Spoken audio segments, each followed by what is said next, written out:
마태복음 제7장 1절부터 5절까지입니다. 우리는 산상설교, 우리 주님이 하신 그 귀한 설교의 말씀 마태복음 5장, 6장, 7장을 생각하면서 지금 이제 마지막 장인 7장까지 왔습니다. 5장에서는 그리스도인의 인격과 그리스도인의 역할에 대해서 주님이 말씀을 해주셨고, 6장에서는 그리스도인의 경건생활과 물질생활에 대해서 말씀을 하셨습니다.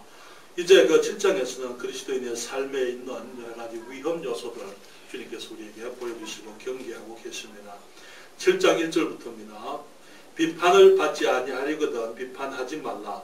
너희의 비판하는 그 비판으로 너희가 비판을 받을 것이요 너희의 헤아리는 그 헤아림으로 너희가 헤아림을 받을 것이니라. 어찌하여 형제의 눈 속에 있는 티를 보고 내 눈 속에 있는 들보는 깨닫지 못하느냐. 보라, 내 눈 속에 들보가 있는데 어찌하여 형제에게 말하기를 나로 내 눈 속에 있는 티를 빼게 하라 하겠느냐. 외식하는 자여 먼저 내 눈 속에서 들보를 빼어라. 그 후에야 밝히 보고 형제의 눈 속에서 티를 빼리라. 아멘. 기도하겠습니다. 아버지 하나님, 이 시간 주님의 말씀을 주님이 축복해 주시옵소서. 우리의 모든 예배, 경배, 우리의 찬양, 우리의 섬김, 정말 모든 영광을 홀로 받으시기에 합당하신 주님을 감사드립니다. 주님, 정말 높고 귀하신 우리 하나님께서 사람이 되어 오셔서 진히 사람들에게, 우리 사람들이 이해할 수 있는 말로 하늘의 진리들을 가르쳐 주셨습니다. 주님, 우리가 이 산상보훈의 말씀을 생각하면서 우리 하나님의 놀라우신 지혜와 진리의 뛰어남을 우리가 바라보고 우리가 그것을 경험하면서 우리 주님을 더욱더 공경하지 아니할 수가 없습니다. 다시 한번 주님, 주의 말씀을 축복해 주시고 성령께서 우리로 하여금 주의 진리를 이해할 수 있도록, 깨달을 수 있도록, 또 그 말씀을 마음에 받고 삶에 적용할 수 있도록 주님 축복해 주시옵소서. 이 종이 주를 앙모하오며 주님께서 은총 베풀어 주시옵기를 예수 그리스도 이름으로 기도했습니다. 아멘. 자리 앉으시겠습니다. 지난주에 말씀을 드린 것처럼 우리가 이 땅을 살아가면서 그리스도인으로서 이 땅을 살아가면서 어쩌면 가장 어려운 부분이 있다면 균형 잡힌 삶을 살아가는 것이다라고 말씀을 드렸습니다. 우리가 구원받았지만 영적 생명을 가지고 있지만 우리는 여전히 육적인 생명을 가지고 있습니다. 그렇기 때문에 새 생명을 가진 사람들로서 새 생명의 원리를 따라 살아가지만은 우리들이 육신에 치우치지 않고 영적 원리만을 따라가 사는 것, 그것 또한 어려운 것을 보게 됩니다. 우리가 온전히 거룩한 삶을 추구하지만은 또 거룩 가운데서 많은 사람들이 교만해지게 되고, 거룩해서 진정으로 철저히 겸손해지지 못하고 이 교만에 빠져버리는 그런 사람들이 있는 것을 보게 됩니다. 영적으로는 우리가 하늘에 살지만은 육체적으로는 땅에서 사는 것이 우리의 삶입니다. 그렇기 때문에 우리의 삶은 온전히 영적이면서 또한 실제적인 삶, 철저히 실제적인 삶이 되어야 할 줄 믿습니다. 주님께서는 이 7장에서 균형, 이런 경건의 삶의 위험 요소들을 주님께서 우리에게 미리 보여주고 있고 경고의 말씀을 하고 있는 것이죠. 우리는 지난주에 비판하지 말라 하는 말씀을 생각을 했습니다. 우리의 신령함이, 우리의 경건함이, 우리가 주님의 말씀을 알고 우리가 주님을 닮아가는 그 모습이 잘못되면 우리가 비판적인 자세를 가지게 되기 때문에 그것을 경계하여야 한다고 주님이 말씀을 하신 것이죠. 거룩한 삶, 진리를 배우고 그것을 알아가는 삶의 위험은 진리를 자기에게보다는 타인에게 적용하려고 하는 그 유혹을 받게 되는 것입니다. 우리가 성경을 배우면서 가지는 새로운 판단, 새로운 기준을 우리가 아는 것은 좋지만은 그것을 나의 삶에 적용하지 않냐고 사람들을 판단하는데 사용하는 그런 많은 그 유혹들이 우리들 앞에 있는 것입니다. 성경을 배우고 진리를 깨달으면서 우리는 새로운 가치관을 알게 됩니다. 그 가치관으로 우리가 다른 사람들을 손가락질하는 그 우매함, 거기에 빠지기 쉬운 것이 우리의 연약함이기 때문에, 우리들이 가지고 있는 우리의 그 못난 모습이기 때문에 주님께서 우리에게 경고하고 계시는 것이죠. 적은 지식을 배우면서 마치 전체를 알고 있는 양 생각하는 그런 못남이 우리들의 문제예요. 그렇기 때문에 성경은 말씀하시기를 지식은 교만케 하며 사랑은 덕을 세운다, 그렇게 말씀을 하고 있는 것이죠. 우리가 교만하게 되면은, 우리가 지식에 치우치게 되면은 그때부터 우리는 진정한 성장을 멈추게 됩니다. 그리고 우리의 삶에는 정말 영적 신선함이 상실되게 되는 것이지요. 겸손함이 없어지고 교만과 교만 속에 빠지게 되는 것입니다. 많은 집사님들이 목사님들에게 와서 교회를 이렇게 저렇게 운영하십시오라고 충고하는 것을 듣습니다. 설교를 이렇게 하시고 저렇게 하시고 그렇게 얘기하는 사람들, 그런 집사님들이나 소위 영적으로 교회에 오래 다녔다고 하는 사람들이 그렇게 말하는 것을 보게 되는 것이죠. 사람과 일들을 정죄하고 판단하면서 교회에 이제 축복이 되기보다는 오히려 교회에 올무가 되어지는 그런 사람들을 보는 것입니다. 그리스도인의 삶에서 우리가 조심해야 될 많은 부분들 중에 하나죠. 바리새인들과 서기관들의 문제가 바로 그것이었습니다. 이 사람들은 성경을 사람들에게는 가르치지만은 자기들은 그 말씀을 행치 않았더랬어요. 성경으로 사람들을 판단하면서 자기들은 살펴보지 않았던 것입니다. 주님 말씀하시기를 비판을 받지 아니하려면은 비판하지 말라 말씀하셨더랬어요. 물론 그 말은 분별하지 말라는 말씀은 아니라고 말씀을 드렸습니다. 우리가 배우는 진리로 그 진리에서 벗어난 사람들을 우리가 정죄하지 말라고 말씀하고 있는 거예요. 저들을 판단해서 저들을 비판하지 말라는 그 말씀인 것이죠. 비판은 부정적인 것이라고 말씀을 드렸습니다. 비판은 허무는 것입니다. 우리가 분별은 예방적인 것이죠. 분별은 세우기 위해서 우리가 분별할 수 있습니다. 그러나 비판은 그런 것이 아닙니다. 주님께서 우리가 사랑하기를 원하십니다. 그렇기 때문에 우리가 분별해서 우리가 정말 하나님의 말씀 가운데 벗어난 사람들을 우리가 저들을 허물고 공격하기보다는 저들을 감싸주고 세워주고 그들을 회복하기 위해서 우리들이 노력해야 한다고 주님께서 말씀을 하고 있는 것입니다. 그래서 만약에 우리가 정말 판단하고 비판하는 자세를 가지고 있다면은 우리들은 아직까지 판단하고 비판할 자격, 분별의 자격이 없는 사람들이다 하는 것을 우리들이 깨닫게 되는 것입니다. 주님은 말씀하시기를, 계속해서 말씀하시기를, 이게 3절에 어찌하여 내 형제의 눈 속에 있는 티는 보고 내 눈 속에 있는 들보는 깨닫지 못하느냐, 그렇게 말씀하셨어요. 보라, 내 눈 속에 들보가 있는데 어찌하여 형제에게 말하기를 나로 내 눈 속에 있는 티를 빼게 하라 하겠느냐. 외식하는 자여, 위선자들이여, 그 말이에요. 먼저 내 눈 속에서 들보를 빼어라. 그 후에야 밝히 보고 형제의 눈 속에서 티를 빼리라, 그렇게 말씀을 했습니다. 그래서 오늘 저녁에 들보와 티에 대해서 함께 말씀을 드리면서, 먼저 들보라는 것이 무엇입니까? 여러분, 들보가 우리 눈에 있으면 어떻게 됩니까? 눈이 멀 수밖에 없는 게 그렇잖아요. 그 작은 티가 아니고 들보가 있으면은 우리가 볼 수 있는 건 아무것도 없다 그 말이에요. 많은 사람들이 자기들이 가진 문제에 대해서 민감합니다. 그런데 우리가 다른 사람들의 문제를 보면서 민감하게 되는 그 이유가 뭐냐면은 대부분 나도 같은 문제가 있기 때문에 그래요. 어느 형제가 어떤 문제를 가지고 있을 때 그 형제의 문제를 쉽게 보는 이유가 뭡니까? 내게도 같은 문제가 있기 때문에, 내가 그 문제를 잘 알기 때문에, 내게 그 문제가 친숙하고 익숙한 문제이기 때문에 어떤 형제가 그 문제를 가지고 있을 때에 내가 그 문제를 쉽게 알아볼 수가 있는 거예요. 그래서 우리 형제에게 어떤 허물을 쉽게 보는 그 이유는 그것을 알아보게 만드는 그 무엇이 내게 있기 때문이라는 사실 우리가 기억을 할 필요가 있는 것이죠. 한국의 속담이 참 재미있습니다. 이게 뭐 묻은 개가 뭐 묻은 개 나무란다. 뭐 묻은 개 그랬을 때 여러분 그것은 여러분들이 상상하셔야 되겠죠. 그러니까 수치 금정나무란다, 이런 우리 한국의 속담이 있습니다. 그렇죠. 내가 어떤 사람을 탓하지만은 사실은 나는 더한 사람이다 그 말에. 나는 더 큰 문제를 가지고 있으면서 내 문제는 드러나지를 않았어요. 그러나 그 형제의 문제는 드러났습니다. 그러니까 그 문제를 쉽게 알아보고 그 문제를 그래서 형제를 정죄하고 비판하지만은 사실은 우리의 그 심리는요, 내 문제를 내가 알고 있습니다. 형제 문제가 드러났습니다. 형제 문제를 지적하고 그것을 책망하고 그것을 비판하면서 나는 나의 문제를 감추려고 하는 그런 우리의 어리석음이 거기에 담겨져 있는 것을 보게 되는 것입니다. 그것은 정죄함으로 자신의 문제를 은폐하려는 그런 간교함인 것입니다. 형제의 더러움을 지적함으로 자신은 깨끗한 양 가장하는 것이죠. 요한복음 8장에 보게 되면은 사람들이 간음 중에 잡힌 한 여자를 데리고 예수님께 왔습니다. 그리고 말하기를 이 여자를 어떻게 할 겁니까? 거기 그 율법에는 돌로 쳐 죽여라 그랬습니다. 그렇게 얘기했어요. 그러나 로마의 법은, 그들은 지금 로마의 법 아래에 있었습니다. 그래서 그들은 예수님께 어떤 이제 올무를 걸어서 예수님을 넘어뜨리려고 저들이 그 여인을 데리고 온 거예요. 예수님께서 아무 말씀도 하지 않으시고 주님께서 땅에 글을 쓰셨습니다. 예수님 말하지 않으니까 저들이 기회가 왔다고 생각했는지 모르겠어요. 또다시 재촉해서 묻습니다. 주님께서 일어나서 하시는 말씀이 너희 중에 죄 없는 자가 돌로 쳐라 그렇게 얘기하셨어요. 그때 나이 많은 사람부터 젊은 사람까지 전부 양심의 간척을 받아서 다 떠났다 이렇게 얘기했습니다. 우리는 이 사람들의 모순을 볼 수 있습니다. 간음 중에 여자가 잡혀왔으면은 간음은 혼자 행하는 것이 아닙니다. 여자 혼자 행하는 것이 아니잖아요. 남자는 어디 갔습니까?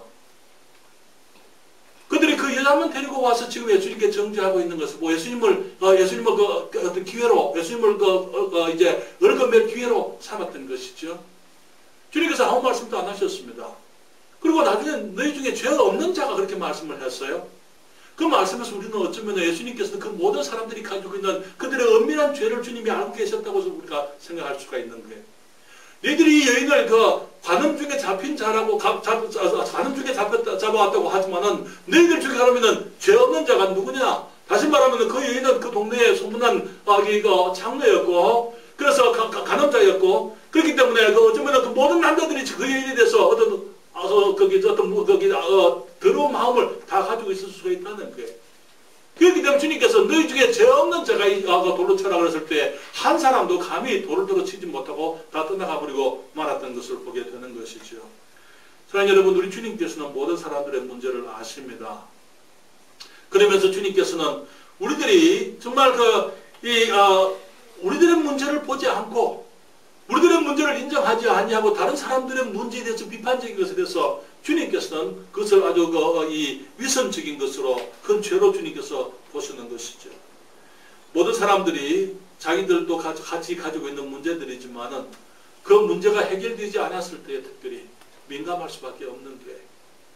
자기들도 그 문제를 가지고 있고 또 그 문제가 내게 아직 해결되지 아니했는데 어떤 형제가 같은 문제로 넘어지게 될 때 그것을 비판하는 것은 나를 감추고 나를 포장하는 그런 우리의 악한 마음이 우리들에게 있기 때문인 것이죠. 그러니까 여러분, 우리가 자기 문제를 보는 사람들은 자기 문제로 인해서 심각해질 수밖에 없습니다. 그렇죠? 내 문제 때문에 힘들 수밖에 없는 거예요. D.L. 무디 목사에게 어떤 형제가 쫓아왔어요. 목사님, 아무 형제가 어떤 이런 문제가 있습니다. 그때 목사님이 그 D.L. 무디 목사가 그 형제에게 하는 말, 형제, D.L. 무디 문제 때문에 지금 고민이야. 무거워 죽겠어. 다른 사람의 문제 좀 얘기하지 마라. D.L. 무디는 자기 문제 때문에 지금 내가 힘들어 죽겠는데 다른 사람 문제 내가 지금 그런 얘기 들을 여유가 없고 내가 지금 내 문제를 내가 지금 고민하고 있다. 저는 그렇게 얘기를 했습니다. 우리는 자기 문제를 알고 있는 사람들은 또 그것을 인해서 고민하는 사람들은 그것을 해결하지 못하는 고통을 알고 있어요. 그렇지 않습니까? 우리 그것을 해결하지 못했을 때 우리가 그것을 정말 진정으로 하나님 앞에 정직한 사람들은 그것에 서 고민할 수밖에 없고 그것이 해결되지 아니한 사람들을 볼 때에 그들로 인해서 그들을 정죄하기보다는 정말 그들을 인해서 마음이 안타까울 수밖에 없는 거예요.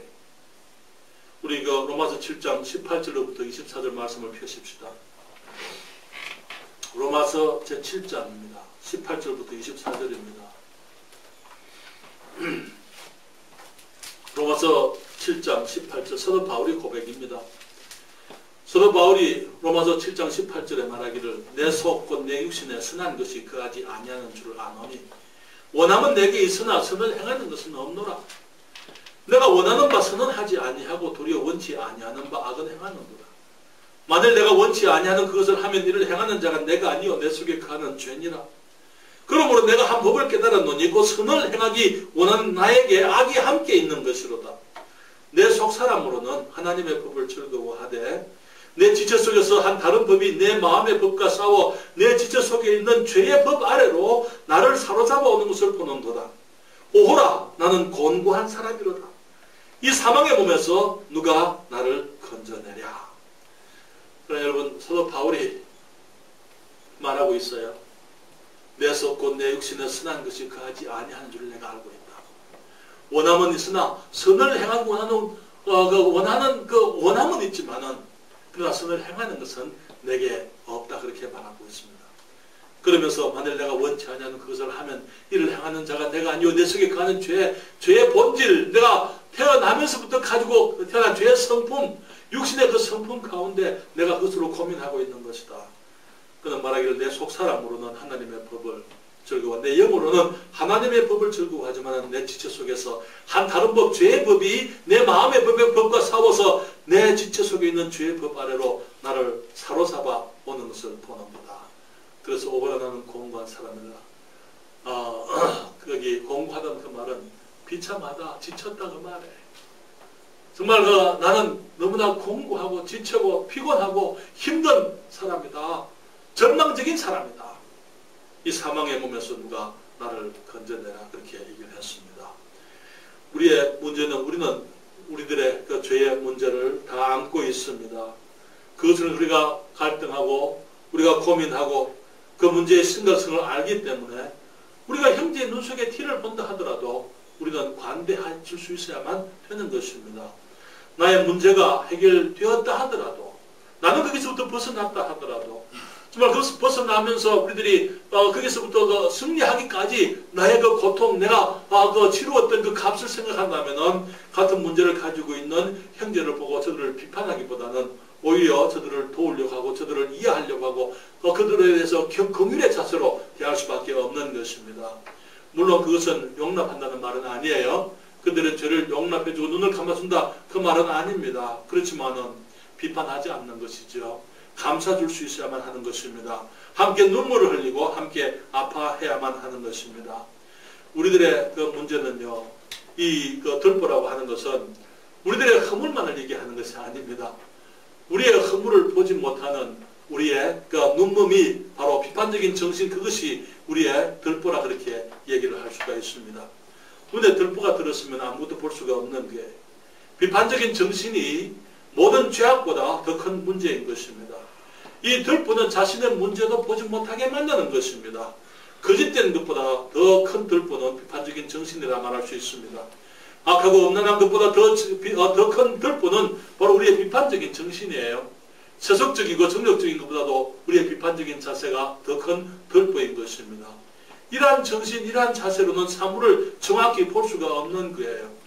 많은 젊은이들의 문제가 무엇입니까? 젊은이들이 성장하면서 그들은 사회의 많은 부조리나 어려움들을 부조화 혹은 부정 그런 것을 보게 됩니다. 젊은 사람들은 혈기가 왕성하잖아요. 그들은 의협심이 강합니다. 그렇기 때문에 그들이 정말 기성세대에 대해서 비판적인 자세를 가지지만은 그러나 사실은 그들에게 문제는 그들이 어떤 해답을 가지고 있지 않다는 것이죠. 그들이 어른들이 가지고 있는 고민을 고민해 보지 않았고 그들은 어른들의 그 문제를 가지고 그들이 실제로 정말 심각하게 고민하거나 아파하거나 그렇게 해본 적이 없다는 것입니다. 그러면서 비판하지만은 해답을 그들이 가지고 있지 못하는 것이죠. 그렇기 때문에 많은 청소년들, 그들이 가지고 있는 미숙함이 그들을 비판적인 자세를 가지게 하는 것처럼 많은 영적인 청소년들도 마찬가지. 많은 영적인 청소년들이 경험해보지 않았고 알지 못하는 것, 그들이 고민해보지 않은 것을 가지고 정말 많은 사람들의 그 문제들을 비판하고 그들을 정죄하고 그들을 저울질하는 그런 문제들을 우리가 많이 보게 되는 것입니다. 저들은 전체를 알지도 못하고 자기들의 문제들도 보지 못합니다. 왜? 비판적인 자세, 들보를 그들의 눈에 가지고 있기 때문인 것이죠. 참으로 신령한 사람들은 그래서 두 번째로 자기를 먼저 살핍니다. 들보는 자기가 정확하게 보지 못하게 우리의 안목을 가리는 것이지만은 그래도 진정으로 신령한 사람은 자기를 살피는 사람들인 것을 보게 됩니다. 여러분, 신령하다는 것은 영적으로 성숙할수록 그 말입니다. 자신의 문제를 우리가 더 많이 보게 되어져 있습니다. 여러분, 하나님을 가까이 하면 가까이 할수록 우리는 밝은 빛 가운데로 나갈 수밖에 없습니다. 그렇죠? 빛이 밝으면 밝을수록 우리의 문제는 더 드러나게 되는 거예요. 그렇죠? 그래서 하나님께 나아가는 것이 거룩의 모습이라면은 거룩한 사람들은 거룩할수록 자신들이 거룩하지 않다고 생각을 하게 되어 있는 거예요. 왜냐하면 거룩하신 하나님 앞에서 나의 문제가 주님 앞에 가까이 가면 갈수록 나의 문제가 더욱더 분명하게 뚜렷하게 드러나기 때문에 적은 것들, 저는 그냥 보지 못하던 그런 문제들까지 주님 앞에서 더 분명하게 보게 되기 때문에 거룩한 사람들은 자신들을 거룩하다라고 이렇게 얘기할 수가 없는 것입니다. 빛에 가까이 갈수록 자신의 더러움이 더 적나라하게 드러납니다. 그런데 우리가 내가 이 정도면 괜찮다라고 생각한다면요, 그때부터 우리의 신령은 우리의 성숙은 멈추게 되는 것이죠. 여기 자기 자신들의 문제를 하나님 앞에 보는 사람들은 다른 사람들의 문제로 인해서 그들을 비판하거나 판단하거나 정죄하거나 그렇게 할 여유가 없습니다. 성경 말씀하시기를 우리가 다른 사람을 판단하기 이전에 나를 판단하라 그렇게 말씀을 하셨어요. 고린도전서 11장 31절과 32절에 고린도 교회는 문제가 많이 있었더랬습니다. 그 중에 하나가 이거 주의 만찬의 의식을 행하는 문제였더랬어요. 그들이 자기들이 먹을 것을 미리 준비해가지고 와가지고 있는 사람들은 있는 사람들끼리, 강한 사람들은 강한 사람들끼리 모여가지고 있는 사람들은 먹고 마시고 그들은 거기 풍성한 것들을 누렸지만은 또 없는 사람들과 나누지 아니함으로 그 사람들은 거기에 한쪽에서 소외되어서 열애되어서 그들이 그 열등의식 속에서 오히려 이 만찬의 의식이 그들에게 하나님 앞에 축복이 되기보다는 그들의 마음에 상처를 주는 그런 일들이 되고 말았기 때문에 사도 바울이 저들을 향해서 책망을 했던 것을 보게 됩니다. 그러면서 고린도전서 11장 31절과 32절에 말하기를 우리가 우리를 살폈으면 판단을 받지 아니하려니와 우리가 판단을 받는 것은 주께 징계를 받는 것이니 이는 우리로 세상과 함께 죄정함을 받지 않게 하려 함이라 그렇게 말씀을 했어요.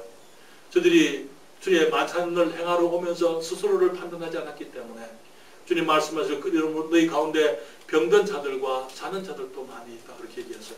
하나님께서 우리를 살피면은 정말 거기에 시비와 분쟁을 하지 않겠지만 그들이 시비와 분쟁 가운데 있으면서도 그것을 그들이 판단하지 않고 그것을 살피지 아니하고 하나님의 그 죄악 가운데 하나님의 주의 만찬의 의식을 행했기 때문에 주님이 그들에게 불쾌하셨고 저들을 심판하셨다 이렇게 말하고 있는 것이죠.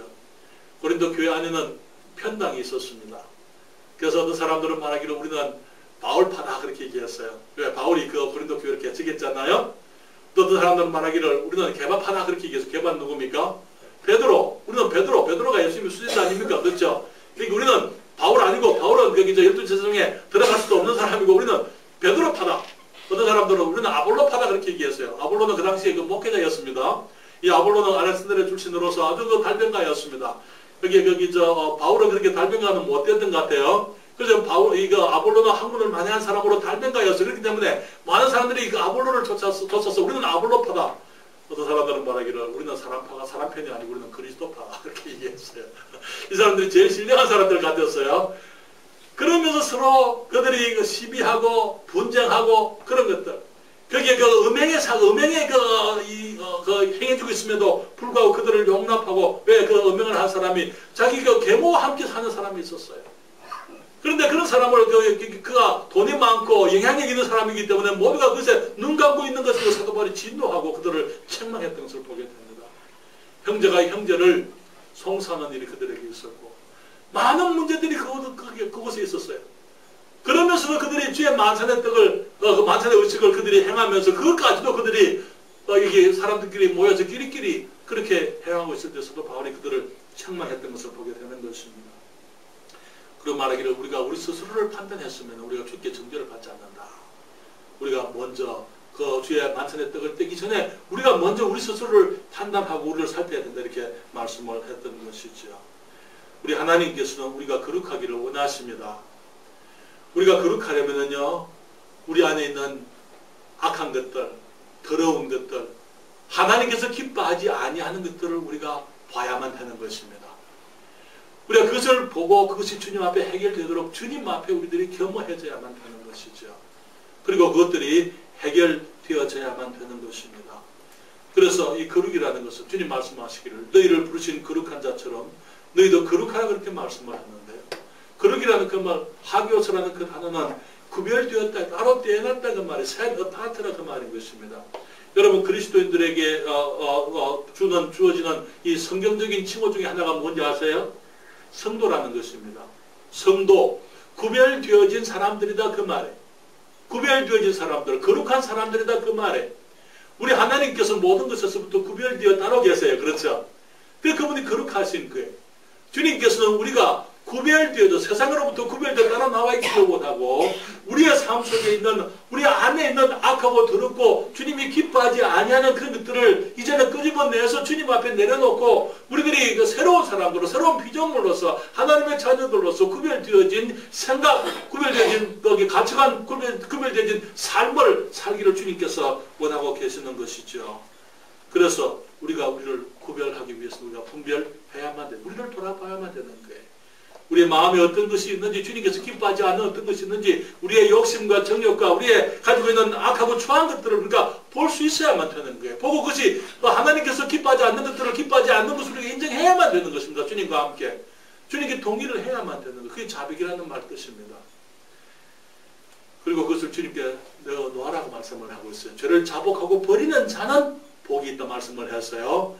여기 어리석은 자는 자기 죄를 숨기지만은 죄를 자복하고 버리는 그 사람이 주님께 복이 있다 그렇게 말씀을 했습니다. 우리가 우리를 판단해서 고칠 것을 고치고 버릴 것을 버리고 그렇게 해서 그렇게 해야만 하는데 우리가 그렇게 하지 않으면은요 우리 주님께서 그렇게 하실 수가 있는 것입니다. 주님께서 하시게 되면 좀 아플 수 있어요. 그렇죠? 주님께서는 우리가 주님께서 징계하시기 때문에 우리를 사랑하시기 때문에 성경에 징계하신다고 말씀을 하셨습니다. 그 징계가 우리에게 힘든 것이 될 수 있습니다.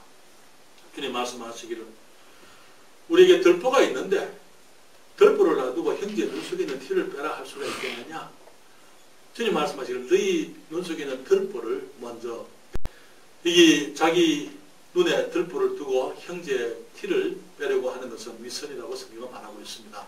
위선, 외식하는 것, 자신의 모습을 가장하는 것이 위선이에요. 그렇죠? 자기가 아니면서 긴 것처럼 그렇게 흉내내고 가장하는 그것이 위선입니다. 주님께서 바리새인들에게 말씀하셨어요. 저들은 보지 못하면서 보는 줄로 그렇게 행세했더랬어요. 그렇기 때문에 위선자들, 외식하는 바리새인들 그렇게 주님이 말씀을 하셨습니다.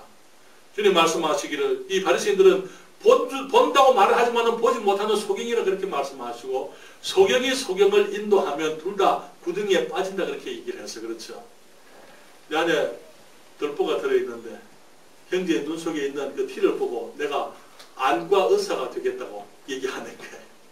그러면서 소경, 안과 의사는 더 위험합니다. 그렇잖아요. 소경, 안과 의사는 더 위험한 것입니다. 눈이라는 것은 우리 인체 가운데 가장 민감하고 섬세한 부분이죠.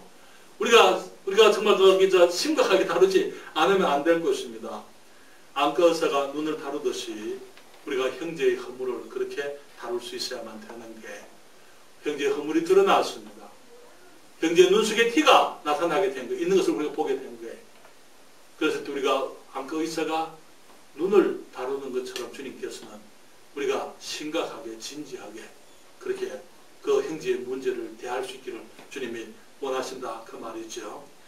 여러분 갈라디아서 6장 1절 펴실까요? 갈라디아서 6장 1절 말씀 주님 말씀하시기를 갈라디아서 6장 1절에 성경이 말씀하십니다. 형제들아 사람이 만일 무슨 범죄한 일이 드러나거든 그 말은 무슨 말입니까? 어떤 형제에게 눈에 티가 나타나거든 그 티가 있는 것이 드러나게 되면은 신령한 너희는 영적인 그리스도인인 너희들은 온유한 심령으로 그러한 자를 바로잡고 내 자신을 돌아보아 너도 시험을 받을까 두려워하라 그렇게 말씀을 했습니다. 형제가 범죄한 일이 드러나게 된 것 그것을 내가 알게 되면 형제의 눈 속에 티가 있는 것을 내가 봤을 때에 신령한 너희는 그렇게 말씀을 했어요. 온유한 심령으로 우리가 지난번에 우리 마태복음 5장을 생각하면서 온유가 무슨 뜻인지 우리가 함께 배웠습니다. 그렇죠? 온유한 자는 복이 있나니 지가 땅을 기업으로 받을 것이며 이렇게 말씀을 했을 때 온유라는 것은 부드러운 게 아니고 힘이지만은 조절되어진 힘이라고 그렇게 얘기를 했습니다. 그렇지 않습니까? 우리가 형제의 안과 의사가 어떤 사람의 눈에 티가 박혔으면은 그걸 그냥 부드럽게만 해도 그것을 빼내기 위해서는 핀셋들을 가지고 떨어뜨려야 되는 거예요. 그렇죠? 핀셋들을 가지고 가서 그것을 뽑아낼 수 있어야 되고 그것을 해결할 수 있어야 되는 거예요. 그런데 그 자세, 의사가 환자를 잘 다루는 자세는 거치면 안 되는 거예요. 그렇잖아요. 그게 온유인 것입니다. 온유라는 것은 여기에 탈골되어 골절된 것을 그 뼈를 맞춘다 그 말이에요. 온유라는 그 단어는 조절 힘을 뒤어진 힘인데 그 아이가 뛰어놀다가만 다리가 부러졌어요. 어떻게 할까요? 그 아이의 고통을 최소한으로 하면서 할 수 있는 대로 부드럽게 그 뼈를 맞출 수 있어야만 되는 것입니다. 그것이 그 의사들이 하는 일 아닙니까? 주님 말씀하시기를 형제들아 사람이 만일 범죄한 일이 드러나거든 신령한 너희는 이런 자를 온유한 심령으로 바로 잡는다. 맞춘다 이 말이에요. 뼈를 맞추는 걸 바로 잡는다 그 말이에요. 되게 온유한 자들은 정말 환자들을 대할 때에 의사가 정말 부드럽게 그렇지만은 가지고 있는 기술과 힘을 능력을 다 써야 되는 것이죠. 그렇지만은 지나치지 않게 그리고 환자에게 적절하도록 그 일을 하는 것을 말하는 것입니다. 그래서 주님 말씀하시기를 이러한 자를 바로 잡고 우리가 여러 형제들의 그 삶 속에 있는 허물을 보게 되면은요, 우리도 마찬가지로 같은 문제가 있는 사람들이라는 것을 우리가 인정해야 될 필요가 있습니다. 어쩌면 내 형제의 문제가 내게 더 크게 보이는 그 이유는 아직도 그 문제가 내게 있으면서 내가 해결하지 못하고 있기 때문에 그것이 더 크게 보일 수도 있어요. 그럴 때 우리가 그 형제를 비판함으로 나를 감추고 나를 은폐하기보다는 내 문제를 은폐하기보다는 오히려 그 형제와 함께 우리가 눈물을 흘리고 그 형제의 눈 속에 티를 내가 정말 거기에 빼주기 위해서는 내 눈에 있는 덜보부터 먼저 내려놓고 비판적인 자세를 내려놓고 정말 형제를 사랑하는 마음으로 우리들이 온유한 심령을 가지고 그 형제를 대해야만 그리고 정말 격려하고 우리가 세워주고 함께 울고 함께 아파할 수 있는 그런 우리들의 자세가 필요한 줄을 믿습니다. 그러면 주님 말씀하시기를 내 자신을 돌아보아 너도 시험받을까 두려워하라. 지금 뭐라고 말씀하십니까? 너도 그렇게 말씀을 했어요. 넘어진 형제와 나와 차이가 없다 그 말이죠.